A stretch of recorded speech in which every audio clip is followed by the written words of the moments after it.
multiplicase a lo largo de 600 años, sus efectos podrían ser digeribles. Pero estamos hablando de un cambio que se puede verificar en 20, 30, 40 años. Entonces, elementos para el optimismo no los hay. Tanto más cuanto que yo no aprecio ningún paso adelante en un sentido positivo. Y esto, si uno no lo dice, me parece que está esquivando una discusión central. Claro, admito de buen grado que hay otra discusión diferente, y es, si lo dices constantemente, acabas por generar un estado de pánico entre la población que hace que esta última sea más susceptible de la influencia de las estrategias de amedrentamiento que vienen del poder. Bueno, tiene uno que moverse en el filo de esta navaja. Ni puede callar lo del colapso, ni puede decirlo de tal manera que la desesperación nos inunde. Por eso yo, de manera honesta, defiendo esos espacios de autonomía como el mecanismo más honroso que hoy nos puede permitir hacer frente a muchas de las consecuencias del colapso. Y en ese sentido debo decirte que a mí siempre me ha fascinado que la gente que me escucha, una parte diga que soy un pesimista patológico y otra diga que soy un optimista desaforado. Probablemente no soy ni una cosa ni la otra. Bueno, pues yo creo que le hemos sacado todo el jugo que podíamos sacar a Carlos Taibo, ¿no? Lleva hablando un montón de tiempo y entonces pues os agradecemos en nombre del Foro Ciudadano vuestra presencia aquí y nada, que hay que seguir moviéndose y preguntando. Ah, que hay una pregunta aquí.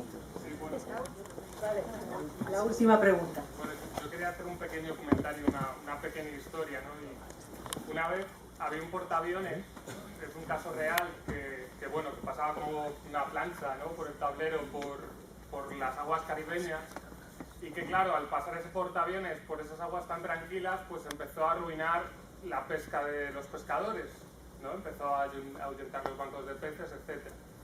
Entonces, pues todos los pescadores de aquella zona pues se unieron con sus pequeños cayucos y demás y fueron a parlamentar con el jefe del portaaviones, con el almirante, el coronel o como se llame, porque claro, siempre en la línea esta de mejor primero hablar, dialogar y no enfrentarnos.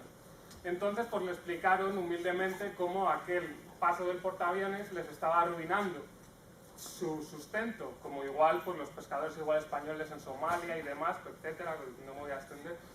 Entonces, cuando el almirante, pues después de que le explicaran sus razones, no hizo otra cosa que reírse en su cara, de la misma manera que quizás hubieran fracasado las ovejas si se hubieran querido asociar con el lobo.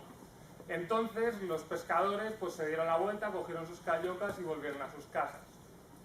Entonces, ¿qué pasó? Que los pescadores, que conocían muy bien la zona, que conocían muy bien su territorio, empezaron a disponer una serie de cadenas ancladas al fondo del suelo marino. De manera que cuando pasaba el portaaviones, que a primera vista no había ningún enemigo enfrente, las hélices del portaaviones enganchaban esas cadenas y los motores de los portaaviones se rompían. Entonces, por muy fuerte, y esto lo digo al hilo de cuando se ha dicho aquí, si el Estado o la Unión Europea, o como llamemos, va a poder legislar esos espacios alternativos, quizás siempre quede un recoveco que haga caer al gigante. Y quizás nuestra responsabilidad, más que enfrentar o denunciar, es cómo podemos practicar, cómo podemos explorar esos recovecos para aumentar la raja y hacer que todo lo que hay encima se desplome. Y solo quiero decir que en cuanto a los espacios de autonomía hay una cuestión capital, que es la de la fuerza que podamos llegar a ejercer nosotros.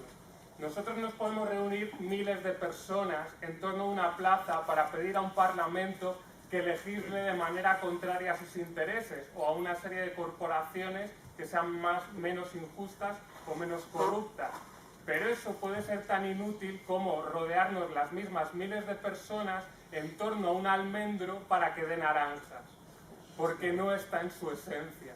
Sin embargo, nosotros sí que tenemos la capacidad, cuando nos levantemos ahora de nuestras butacas, de pensar en aquellas cosas que podemos hacer nosotros porque el espacio de la autonomía es muy amplio y muy diverso y quizás nos cueste un poco al principio y vaya a ser una cuestión de tiempo porque estamos demasiado arraigados a la visión individualista y quizás salgamos de aquí haciendo el análisis de lo que se nos plantea aquí es que consumamos menos, que está bien, o que utilizamos más la bicicleta o que hagamos más el amor, que también puede estar bien.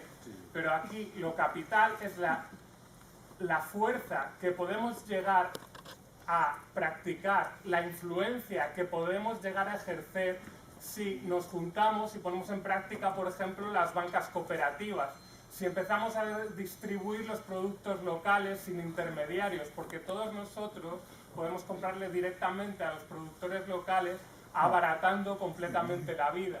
Y si todo esto lo hacemos de una manera colectiva, en sitios comunes de encuentro y etcétera, empezaremos a socializarnos de tal forma, empezaremos a tejer nuestros lazos sociales de una manera que veremos de modo diferente a los que tenemos al lado.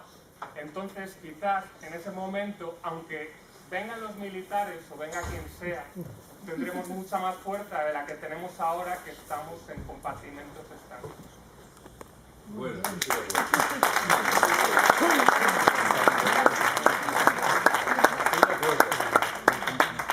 la historia que has contado del portaaviones me ha recordado mucho a una frase de los viajes de Gulliver, de Jonathan Swift, que decidí incorporar como cabecera a uno de mis libros sobre los movimientos antiglobalización. La frase recoge el momento en el que el protagonista, que entonces es el gigante, está dormido, tumbado en la arena de la playa. Los enanos de Lilliput deciden acercarse a su cuerpo y lo atan al suelo con un sinfín de pequeñísimas ligaduras. Son perfectamente conscientes de que cada una de esas ligaduras por separado no sirve para nada, pero la multiplicación de las ligaduras impide al final que en efecto el gigante se levante. Creo que es una muy interesante metáfora. Muy bien.